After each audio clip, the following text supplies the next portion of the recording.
ladies and gentlemen, welcome to Druk's Milan Unboxing. You know what to do. Please give the channel a like and a subscribe. It enables me to keep doing what I'm doing. We're trying to grow the channel. And this weekend in San Antonio, Texas, we've got a kind of fight that I like because it's for all the marbles. Who doesn't like an undisputed title fight in this four-belt era? And then again, I think stylistically it's a very good matchup. We're going to see good action, and it's between two young guns. We've got Jermell Ironman Charlo, one of the Charlo twins, 34-1, 18 knockouts. He's putting his ring belt as well as the WBA, WBC and IBF belts on the line against his WBO counterpart from Argentina, Brian Castano. Now, I think the fight maybe doesn't receive all the hype that it really should get, because maybe Castano is not that well known outside of Argentina and the United States, where he's had several fights already. But over here in South Africa, I don't think people know about him as much. But he's a guy who can fight. 17-0-1, 12 knockouts. He's had an extensive amateur career. He's beaten guys like Errol Spence Jr. and Sergey Derevyanchenko as an amateur. Now, amateurs is not pros, it's 3 rounds, it's big gloves. But it means that he's got the seasoning, he's got fundamentals, he can fight. His only minor blemish, the draw against Erislandy Lara. You know, what that fight showed, and I think, to me, as much as I like Lara, I think Castano did enough to edge it, like one of the judges thought. He was busier, but he can cut off the ring. He's not just a simple come forward, bull of a pampas Argentinian pressure fighter. He is a pressure fighter, a steady pressure fighter, but he's a pressure fighter with skills. He knows how to cut the ring off. You know, he was able to pin Lara down for certain stages on the ropes in the corner. And when he won the WBO title in his last fight against Patrick Teixeira, he showed that he can indeed do that. He gradually just overwhelmed Teixeira, and I think Teixeira did well to last the distance in that fight. He's got good technique, he's got good power, he's got a very good left hook on him. He goes to a body and the head. You don't want to be with Brian Castano on the ropes or in the corners, because that's where he works you over. Now, Jermell Charlo is much more of a known quantity. He's got that one loss against Tony Harrison, and then he beat Harrison in the rematch to regain his title by stopping him. And I think the Tony Harrison fight shows the things that are not so good about Charlo. He can sometimes lose concentration in the fight and sort of lose rounds. You can win rounds against Charlo. He's a very good boxer. He can move, he can fight forward, he can fight going backward, but he picks his shots. He's got good timing, he walks you onto his shots, and he's got good power as well. And I think that sort of sometimes saves him, that power against Harrison in the rematch. The knockdowns kept the fight close, but Harrison was winning rounds until Charlo eventually finished him. So he can get outworked. Now, the thing with Brian Castano, the question is, can he take Charlo's power? Because he does have some bodies where he keeps his hands up, but you can hit the guy, especially from range, you know. Lara could pot shot him, but Lara didn't have a power to do much against him, neither did Teixeira.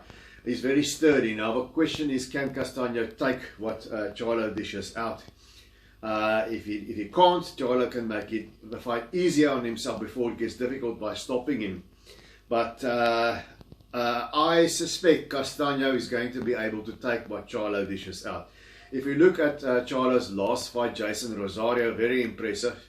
Rosario, whom he took the WBA and IBF belts from, who was fresh of a knockout win over Julian Williams. Now, Rosario is a very dangerous puncher, but we also know, even coming into that fight, he had a TKO loss to Nathaniel Larimore. We also know Rosario, he doesn't take it so well. You know, he's a bit of a vulnerable but dangerous puncher. And Charlo exploited that. When last did you see somebody knock someone out with a jab to the body? In his next fight, Rosario got stopped again by Erickson Lubin, another Charlo victim. So maybe the Rosario fight, I think, flattered Charlo a little bit, because he did well to avoid getting clipped by Rosario, but we know Rosario, you can take him out. All right. So I think the thing for Charlo now is pretty obvious, the game plan. He's got to keep Castano in the center of the ring, keep him at arm's range, because he's got the height, he's got the reach. That's a fight that Castano cannot win. He's got to keep him in the center of the ring, and in order to do that, he's going to have to be a little bit busier. if he takes these rounds off, he's going to get worked on the inside by Castano, and you know, even Harrison, he had some success on the inside. So the inside game definitely favours Castano. In the centre of the ring, the long game is all Charlo. So it's going to be a battle of ring generalship here, which is what I love. It's a clash here of styles. I can't see it being a chess match for very long. So Castano, he's got to cut over the ring, and he's got to force Charlo on the ropes and outwork him when he's in Charlo's hometown in Texas. It's not going to be easy to win a decision there. He's going to have to do it decisively clear, like he did it against Teixeira, maybe more than that. And Charlo's always had a good chin, you know, he doesn't go down easy. I doubt if he's ever been down, I'm not 100% sure now off the top of my head. But I don't think Castano is hard enough to knock Charlo out. He's going to have to put him under pressure. He's going to have to outwork and outfight him.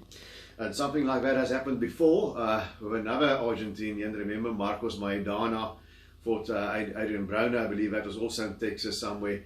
And he sprung that upset against Broner. But I think Charlo will be much more dialed in than Broner was at that night. And I don't think Castano is quite as orthodox and busy as Maidana. So who is going to win? Everybody, of course, is picking Charlo. He's a strong favourite. But I think Castano is a very live underdog. If Charlo doesn't put his dot his I's and cross his T's, he doesn't put it all together, he's going to have a very, very hard night. I think he's going to have a hard night with Castano anyway. I expect Castano to have his moments of success, make Charlo uncomfortable, keep the fight close. But I do think Charlo, I was sitting the other night watching fights of Castano and Charlo, my partner next to me, she doesn't know much about boxing. So she asked me, so who's fight, the American guy against the Argentinian guy, right? I say, yeah. She says, no, the American guy is going to win. I say, why? He says, well, you can just see he's much sharper. Now, you see, that's the one obvious thing about Charlo. I think he's a better athlete.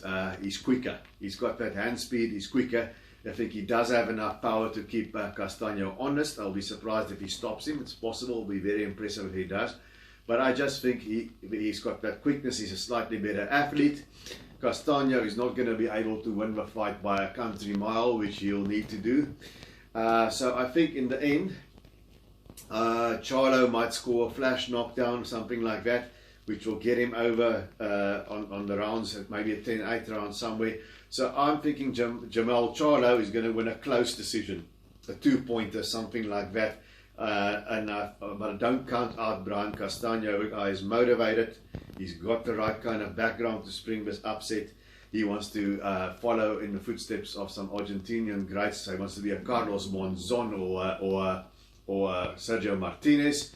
But I think it's a tall order. So I've got to go for Charlo by majority decision. Until we see each other again, please remember to keep those gloves up.